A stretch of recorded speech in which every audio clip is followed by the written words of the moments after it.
Bagian 1 definisi. Protein terdiri dari asam amino panjang sebagai zat penyusun tubuh makhluk hidup. Beberapa bagian tubuh yang tersusun dari protein misalnya rambut, kulit, otot, hingga sel darah. Sebelum menjalankan fungsinya, protein perlu diproduksi dalam tubuh kita. Proses produksi inilah yang disebut dengan sintesis protein. Sedangkan asam amino adalah bagian terkecil dari struktur protein. Dengan kata lain, asam amino merupakan bentuk paling sederhana dari protein. Sintesis protein adalah proses pembentukan molekul protein dengan melibatkan sintesis asam amino yang terjadi di dalam nukleus dan ribosom sel yang diatur oleh DNA dan RNA. Selanjutnya ada dogma sentral biologi molekuler. Apa sih dogma sentral biologi molekuler itu? Jadi, dogma ini menjelaskan bagaimana proses pembacaan materi genetik menjadi protein yang berperan di setiap tahap metabolisme di dalam tubuh suatu organisme. Tahap yang pertama yaitu DNA ditranskripsikan menjadi RNA, kemudian ditranslasi menjadi protein. Pada proses transkripsi ini yaitu proses molekul DNA dikopi menjadi rantai mRNA atau RNA messenger. Kemudian pada proses translasi yaitu proses penerjemahan kode DNA sehingga menghasilkan rantai polipeptida penyusun protein. Berikut akan dijelaskan mengenai proses transkripsi. Yang pertama, di dalam nukleus, RNA polimerase akan memisahkan untayan DNA menjadi dua dengan cara bergerak dari terminator ke promoter. Kedua, ketika RNA polimerase sampai di promoter, maka proses ini dinamakan inisiasi. 3. Selanjutnya, RNA polimerase akan kembali berjalan menuju ke terminator dan akan membentuk mRNA. Proses ini dinamakan elongasi. Yang keempat, ketika RNA polimerase dan mRNA telah sampai di terminator, maka proses transkripsi selesai. Terminasi adalah proses akhir dari transkripsi. Selanjutnya akan dijelaskan mengenai proses translasi. Yang pertama ada inisiasi. Tahap pertama transiasi adalah inisiasi. Pada tahap ini, kodon pertama mRNA yang bertemu dengan ribosom disebut kodon start. Kodon start ini adalah AUG. 2. Elongasi. Tahap setelah inisiasi adalah elongasi. Pada tahap ini, kodon yang dibawa mRNA akan diterjemahkan menjadi asam amino. Setelah itu, masing-masing asam amino akan digabungkan oleh tRNA. Gabungan dari asam amino tersebut akan membentuk rantai polipeptida. Terakhir, terminasi. Proses translasi berakhir ketika salah satu kodon stop bertemu dengan ribosom. Kodon stop ada 3 yaitu UAA, UAG, dan UGA. Pada gambar yang menjadi kodon stop adalah AUU. Bagian selanjutnya ada struktur dasar. Pada struktur umum asam amino terdiri dari rantai karbon C pada tengah, letaknya di tengah, kemudian di atas ada gugus karboksil COO-, kemudian di sebelah kanan ada rantai hidrogen, di bawahnya ada rantai samping, dan di sebelah kiri ada gugus amina H3N+. Jumlah asam amino penyusun protein ada 20, berbeda hanya pada rantai samping. Seperti pada contoh di samping, yang digunakan adalah protein lisin. Kemudian asam amino terdiri dari struktur primer, di mana struktur 2 dimensi yang menggambarkan urutan asam amino dari suatu protein beserta ikatan peptidanya. Kemudian ada struktur sekunder, struktur 3 dimensi yang rantai protein dapat membentuk struktur heliks, paralel, dan antiparalel. Jika rantai polipeptida membentuk ikatan dari N terminus ke arah C terminus dinamakan dengan paralel, sedangkan arah sebaliknya dinamakan dengan antiparalel. Struktur tersier, struktur 2 dimensi. Struktur ini merupakan campuran dari struktur sekunder yang menyusun satu rantai polipeptida. Ikatan yang membentuk struktur tersier adalah ikatan hidrogen, ikatan ion, ikatan hidrofobik, dan ikatan disulfid. Terakhir ada struktur kuartaner, struktur 3 dimensi hasil pelipatan dari 2 atau lebih rantai protein akibat ikatan hidrogen, ikatan ion, ikatan disulfid, dan ikatan hidrofobik.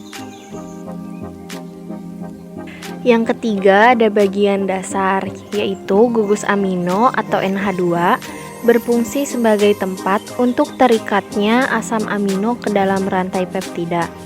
Yang kedua, ada gugus karboksilat atau COOH, berfungsi sebagai tempat untuk terikatnya rantai peptida ke dalam asam amino berikutnya. Yang ketiga, ada CCR, radikal atau residu, berfungsi sebagai tempat untuk berikatan dengan asam amino lain dalam pembentukan rantai peptida. Berdasarkan jumlah asam amino penyusunnya, rantai amino dibagi menjadi dua, yaitu peptida dan protein. Peptida terdiri dari asam amino yang jumlahnya lebih dari 50. Peptida ini terbagi lagi menjadi tiga, yaitu ada dipeptida terdiri dari 2 asam amino, tripeptida terdiri dari 3 asam amino, polipeptida terdiri lebih dari 10 asam amino. Yang kedua ada protein, terdiri dari asam amino yang jumlahnya lebih dari 50. Biasanya protein terdiri dari 100 sampai 10.000 asam amino. Keempat, ada manfaat klinis, yaitu pertumbuhan dan perbaikan jaringan, pembentukan hormon, fungsi enzim, transportasi zat, imunitas, energi, dan keseimbangan asam basa. Apa yang terjadi bila dalam tubuh seseorang kekurangan protein atau asam amino tertentu? Kekurangan protein membuat tubuh rentan terserang penyakit atau infeksi karena imunitas tubuh menurun. Bahkan, kurangnya asupan protein dalam jumlah rendah sudah bisa mengganggu fungsi kekebalan tubuh.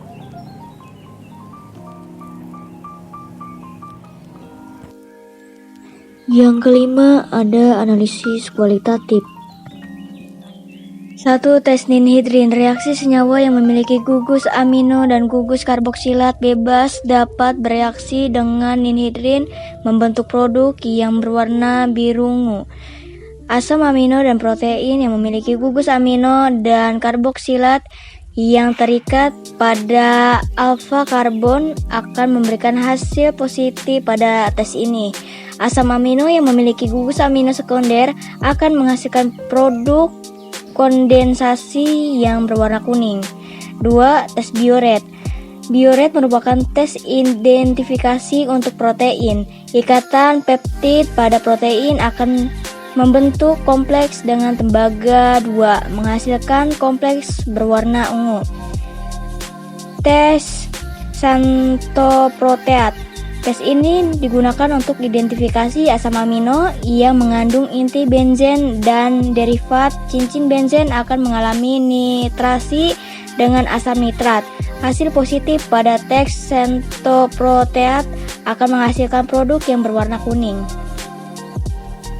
4. Tes Milon. Tes ini akan memberikan hasil positif untuk asam amino tirosin yang memiliki gugus karboksil yang terikat pada cincin benzen. Gugus fenol. Protein yang memiliki komponen tirosin akan menghasilkan produk presipitasi berwarna putih yang kemudian akan berubah menjadi warna merah ketika dipanaskan. 5. Tes Hopkins-Cole. Reagen Hopkins-Cole akan bereaksi dengan protein yang mengandung triptofan. Cincin indol akan bereaksi dengan asam glioksilik dengan katalis asam kuat membentuk produk berwarna ungu. 6. Tes nitroprussida. Tes nitroprussida spesifik untuk asam amino sintesis yang memiliki gugus sulfihidrin -SH pada keadaan basah membentuk produk berwarna merah.